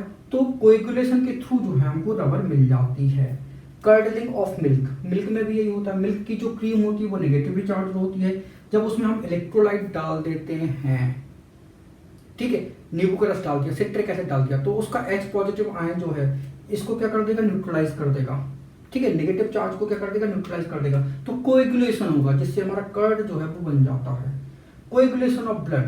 ब्लड में कैसा होता है, नेगेटिवली चार्ज होता है ब्लड भी हमारा। ठीक है, तो जब उसको हम एलम से रगड़ते हैं या FeCl3 डाला जाता है, तो FeCl3 में ये जो हमारा Fe+3 आयन है ये क्या करेगा, नेगेटिवली चार्ज ब्लड को क्या कर देगा, न्यूट्रलाइज कर देगा। तो जो ब्लड जो है वो क्या हो जाता है, कोएगुलेट हो जाता है। क्यों कोएगुलेट होगा, क्योंकि जैसे ही चार्ज न्यूट्रलाइज हुआ तो चार्ज के कारण दूर दूर थे पार्टिकल, अब क्या हो गए, पास पास पास पास आ गए, तो कोएगुलेशन हो जाएगा। Cleansing action of soap. हमको पता है कि ऑयल एंड वाटर कैसा होता है, इनसॉल्युबल होता है, इमिक्सिबल मिक्सचर होता है। जब आप उसमें सोप डाल देते हो तो वो मिक्स हो जाता है, तो कोलाइडल सॉल्यूशन बनता है। अगर ये जो हमारा क्लॉथ है, ठीक है, इसमें गंदगी लग गई, ग्रीस का दाग लग गया, अब ये तो क्या हो गया, ये तो हमारा ऑयल है, और इसमें पानी डालोगे तो ये तो मिक्स नहीं होगा। लेकिन जब इसमें ऑयल एंड वाटर, ठीक है, उसमें हम क्या करते हैं, सोप डाल देते हैं, तो क्या कर देता है, सॉल्यूशन बन जाता है। कौन सा, कोलाइडल सॉल्यूशन बन जाएगा, जिससे क्या होता है, ये ग्रीस जो है वो निकल जाता है। स्काई एपियर्स ब्लू, तो स्काई जो है ब्लू क्यों होता है, due to scattering of light, ठीक है, तो ब्लू कलर का स्कैटरिंग सबसे ज्यादा होता है, इस कारण स्काई हमको ब्लू दिखाई देता है। सीवेज डिस्पोजल, तो सीवेज डिस्पोजल, तो जो हमारा सीवेज वाटर होता है, ठीक है, उसको हम क्या करते हैं, इलेक्ट्रिक फील्ड से पास करते हैं, तो इसकी जो इम्प्योरिटीज है, नेगेटिव इम्प्योरिटीज है, वो कैसे होती है, कोएगुलेट हो जाती हैं, डिस्चार्ज होके कोएगुलेशन उनका हो जाता है। मेडिसिन, तो बहुत सी मेडिसिन ऐसी होती हैं जो वाटर में कैसी होती है, इनसॉल्युबल होती हैं, तो उनका हम कोलाइडल फॉर्म जो है वो यूज करते हैं, ठीक है। तो मेडिसिन में क्या होता है, कोलाइडल सॉल्यूशन होता है, ठीक है। इनका जो मेडिसिन होती है वो कैसी होती है, कोलाइडल फॉर्म में होती हैं। तो कोलाइडल फॉर्म जो है, जो हमारे बॉडी टिश्यू हैं, वो उनको आसानी से एब्जॉर्ब कर लेते हैं, ठीक है। तो बहुत सी मेडिसिन जो है वो कोलाइडल फॉर्म में हम बनाते हैं। तो ये हमारे कोलाइडल के एप्लीकेशंस हो गए। Thank you so much for watching this video. अगर वीडियो अच्छा लगा तो प्लीज इसको लाइक करें, इसको शेयर करें। अगर आपने हमारे चैनल को अभी तक सब्सक्राइब नहीं किया तो प्लीज इसको सब्सक्राइब करें। Thank you once again for watching this video. Good morning to all. आज हम इलेक्ट्रोऑस्मोसिस के बारे में बात करेंगे कि ये इलेक्ट्रोऑस्मोसिस होता क्या है। तो इलेक्ट्रोऑस्मोसिस एक कोलाइडल प्रॉपर्टीज है। इलेक्ट्रिक फील्ड में कोलाइडल पार्टिकल्स की जो मूवमेंट होती है वो इलेक्ट्रिकल प्रॉपर्टीज में काउंट किया जाता है उसको। तो इलेक्ट्रिक फील्ड में अगर कोलाइडल पार्टिकल्स जो है उसके डिस्पर्स फेज की मूवमेंट होती है तो उसको हम इलेक्ट्रोफोरेसिस कहते हैं। और अगर इलेक्ट्रिक फील्ड में जो डिस्पर्सन मीडियम के पार्टिकल्स की जो मूवमेंट होती है उसको हम इलेक्ट्रोऑस्मोसिस कहते हैं। तो डिस्पर्सन मीडियम के पार्टिकल्स की जो मूवमेंट होती है वो इलेक्ट्रोऑस्मोसिस कहलाती है। और पूरा का पूरा जो कोलाइडल सॉल्यूशन होता है वो इलेक्ट्रिकली न्यूट्रल होता है। मतलब एक कोलाइडल सॉल्यूशन में अगर डिस्पर्स फेज पॉजिटिवली चार्ज है तो डिस्पर्सन मीडियम नेगेटिवली चार्ज होगा। जैसे कि एक एग्जांपल लेते हैं, ये फेरिक हाइड्रोक्साइड है, जो डिस्पर्स फेज का पार्टिकल जो होता है वो पॉजिटिव चार्ज कहलाता है। फेरिक हाइड्रोक्साइड पे पॉजिटिव चार्ज होगा और जो डिस्पर्सन मीडियम होगा उस पर क्या होगा, वो नेगेटिव चार्ज होगा। तो अगर हमने फेरिक हाइड्रोक्साइड के सॉल्यूशन को हमने यहाँ पे ले लिया, फिर यहाँ पे हमने वाटर भर दिया और ये प्लेटिनम के हमने इलेक्ट्रोड लगा दिए। बैटरी की पॉजिटिव प्लेट से जो इलेक्ट्रोड कनेक्ट है उसको हम एनोड बोलेंगे और नेगेटिव प्लेट से जो इलेक्ट्रोड कनेक्ट है उसको हम कैथोड बोलते हैं। तो हम ये देखते हैं कि फेरिक हाइड्रोक्साइड जो डिस्पर्स फेज का पार्टिकल्स है उस पर कैसा चार्ज है, पॉजिटिव चार्ज है। तो ये पॉजिटिव चार्ज जो है वो क्या होगा, पॉजिटिव चार्ज जो होगा वो नेगेटिव प्लेट की ओर मूव करेगा। तो पूरा का पूरा फेरिक हाइड्रोक्साइड जो है वो क्या होगा, नेगेटिव प्लेट की ओर मूव कर रहा है। क्या होगा मूव करने पे, यहाँ पे आके वो डिस्चार्ज होगा। डिस्चार्ज होगा तो इसके पार्टिकल्स का एग्रीगेशन होगा, पार्टिकल्स इकट्ठे हो जाएंगे और प्रेसिपिटेट बना लेते हैं, पीपीटी ऑफ सॉल्ट। प्रेसिपिटेट जो है वो यहाँ पे बन गया। और जो इसके मीडियम के पार्टिकल्स जो होते हैं वो कैसे चार्ज होते हैं, वो नेगेटिवली चार्ज होते हैं। तो डिस्पर्सन मीडियम के पार्टिकल्स नेगेटिव चार्ज हैं, तो डिस्पर्सन मीडियम के पार्टिकल्स कहाँ जाएंगे, ये एनोड की ओर मूव करेंगे। तो डिस्पर्सन मीडियम के पार्टिकल्स की जो मूवमेंट होती है उसको हम इलेक्ट्रोऑस्मोसिस कहते हैं। दूसरा एक्सपेरिमेंट देखते हैं। यहाँ पे आर्सेनिक सल्फाइड है, इसमें डिस्पर्स फेज जो है वो नेगेटिवली चार्ज होता है। तो डिस्पर्स फेज के पार्टिकल्स जो है वो कहाँ मूव करेंगे, वो एनोड की ओर मूव करेंगे। तो नेगेटिव चार्ज जो होगा वो कहाँ मूव करेगा, ये एनोड की ओर मूव करेगा। क्या होगा यहाँ पे, ये पार्टिकल्स जो है वो डिस्चार्ज होंगे और डिस्चार्ज होंगे तो यहाँ पे इनका कोएगुलेशन हो जाएगा और ये प्रेसिपिटेट जो है वो बना लेते हैं। और डिस्पर्सन जो मीडियम है वो कैसा होगा, इसके अपोजिट चार्ज होगा, पॉजिटिव चार्ज होगा उन पे। पॉजिटिव चार्ज होगा तो ये पॉजिटिव चार्ज कहाँ मूव करेगा, कैथोड प्लेट की ओर मूव करेगा। तो इस वाले सॉल्यूशन में पॉजिटिव चार्ज की मूवमेंट इलेक्ट्रोऑस्मोसिस कहलाती है और इस वाले सॉल्यूशन में नेगेटिव चार्ज की जो मूवमेंट होती है वो इलेक्ट्रोऑस्मोसिस कहलाती है। ऑस्मोसिस को हम एक सिंपल तरीके से समझ सकते हैं कि सपोज कि एक लड़का है और एक लड़की है। ये दोनों जो है वो एक दूसरे से बहुत प्यार करते हैं, लेकिन इनका जो प्यार है वो घर वालों को मंजूर नहीं है। तो उन्होंने कहा कि चलो भाग कर जो है वो शादी कर लेते हैं। तो ये दोनों घर से भाग गए तो रेलवे स्टेशन पहुंचे। इनके मम्मी पापा ने क्या किया कि पुलिस स्टेशन में रिपोर्ट कर दी। तो पुलिस जो है वो भी रेलवे स्टेशन पे पहुंच गई। तो रेलवे स्टेशन पे जैसी पुलिस को इन्होंने देखा तो ये दोनों डर गए, ये दोनों भागने लगे।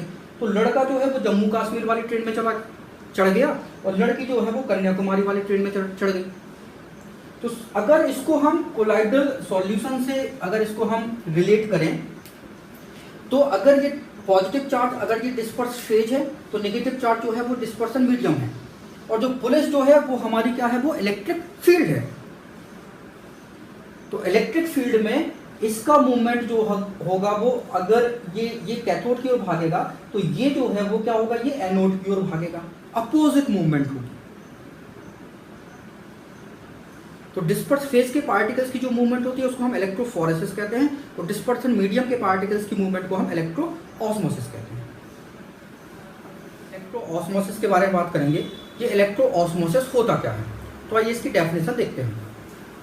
इलेक्ट्रोऑस्मोसिस, movement of dispersion medium particles under the influence of electric field is called electroosmosis. तो इलेक्ट्रिक फील्ड की प्रेजेंस में जो डिस्पर्सन मीडियम के पार्टिकल्स जो हैं उनकी मूवमेंट को हम इलेक्ट्रोऑस्मोसिस कहते हैं।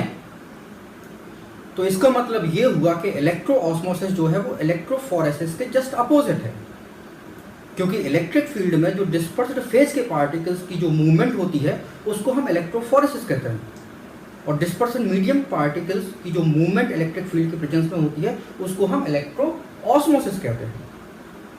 तो इसका मतलब है कि जो हमारा लायोफोबिक सॉल है वो या तो पॉजिटिवली चार्ज होता है या फिर नेगेटिवली चार्ज होता है, और जो पूरा का पूरा जो सॉल है वो क्या होता है, वो इलेक्ट्रिकली न्यूट्रल होता है। इसका मतलब है कि डिस्पर्सन मीडियम पे क्या होना चाहिए, अपोजिट चार्ज होना चाहिए। किसके, डिस्पर्स फेज के पार्टिकल के अपोजिट चार्ज डिस्पर्सन मीडियम पे होना चाहिए। तो फिर इलेक्ट्रिक फील्ड की प्रेजेंस में डिस्पर्सन मीडियम के पार्टिकल्स की मूवमेंट को हम इलेक्ट्रोऑस्मोसिस कहते हैं। अगर ये इलेक्ट्रोऑस्मोसिस को हमको एक्सपेरिमेंटल वे में रिप्रेजेंट करना है तो हमें क्या करना पड़ेगा, हमें केवल एक काम करना पड़ेगा कि हमें डिस्पर्स जो फेज के पार्टिकल्स की मूवमेंट को हमें स्टॉप करना पड़ेगा, उसको रोकना पड़ेगा। तो आइए हम कैसे रोकेंगे उसको, तो एक्सपेरिमेंटल वे में हम उसको देखो कैसे रोकते हैं। तो ये एपरेटस है हमारा, जो मिडिल कंपार्टमेंट है इसके दोनों ओर हमने सेमी परमेएबल मेम्ब्रेन हमने लगा के रखी हुई है। तो ये सेमी परमेएबल मेम्ब्रेन है। मिडिल कंपार्टमेंट में हम कोलाइडल सॉल्यूशन को क्या कर देते हैं, हम फिल कर देते हैं। इसके इस साइड वाले कंपार्टमेंट में हम वाटर भर देंगे और इधर वाले कंपार्टमेंट में वाटर भर देंगे, और वाटर के लेवल को जो है वो हम नोट कर लेते हैं। अब क्या होगा, अगर कोलाइडल सॉल्यूशन सपोज कि हमने फेरिक हाइड्रोक्साइड लिया, तो फेरिक हाइड्रोक्साइड आपको पता है कि पॉजिटिवली चार्ज होता है, तो डिस्पर्सन मीडियम कैसा होगा, नेगेटिवली चार्ज होगा। और डिस्पर्सन मीडियम नेगेटिवली चार्ज है तो किस ओर मूव करेगा, ये इलेक्ट्रिक फील्ड में पॉजिटिव प्लेट की ओर मूव करेगा। तो ये पॉजिटिव प्लेट की ओर मूव करेगा तो यहाँ पे वाटर का लेवल क्या होगा, इंक्रीज होगा। वाटर का लेवल इंक्रीज होगा तो इसका मतलब है हमको ये समझ में आ जाएगा कि डिस्पर्सन मीडियम जो है वो क्या होगा, वो नेगेटिवली चार्ज्ड है। अगर मान लीजिए सपोज कि हमने इसमें आर्सेनिक सल्फाइड ले लिया, आर्सेनिक सल्फाइड आपको पता है कि ये नेगेटिवली चार्ज्ड होता है, तो इसका मतलब है इसका जो डिस्पर्सन मीडियम पार्टिकल्स होगा वो कैसा होगा, वो पॉजिटिवली चार्ज होगा। अगर ये पॉजिटिवली चार्ज है तो इलेक्ट्रिक फील्ड में ये क्या होगा, नेगेटिव प्लेट की ओर मूव करेगा, कैथोड की ओर मूव करेगा। तो कैथोड की ओर मूव करेगा तो यहाँ पे क्या होगा, ये वाटर का लेवल क्या होगा, इंक्रीज होगा। तो इसका मतलब है कि हम ये समझ जाएंगे कि जो कोलाइडल जो सॉल्यूशन है उसमें डिस्पर्सन मीडियम के पार्टिकल्स जो है वो पॉजिटिवली चार्ज है। तो ये इलेक्ट्रोऑस्मोसिस जो है वो प्रॉपर्टीज हो गई। ये किसके लिए होती है, कि डिस्पर्सन मीडियम के लिए होती है। डिस्पर्सन मीडियम के पार्टिकल इलेक्ट्रिक फील्ड की प्रेजेंस में जो होते हैं उसकी जो मूवमेंट होती है उसी को हम इलेक्ट्रोऑस्मोसिस कहते हैं। Thank you so much for watching this video. अगर आपको हमारा ये वीडियो अच्छा लगा हो तो आप इसको प्लीज़ लाइक करें, उसको शेयर करें, और अगर आपने अभी तक हमारे चैनल को सब्सक्राइब नहीं किया है तो प्लीज़ उसको सब्सक्राइब करें। Thank you once again for watching this video.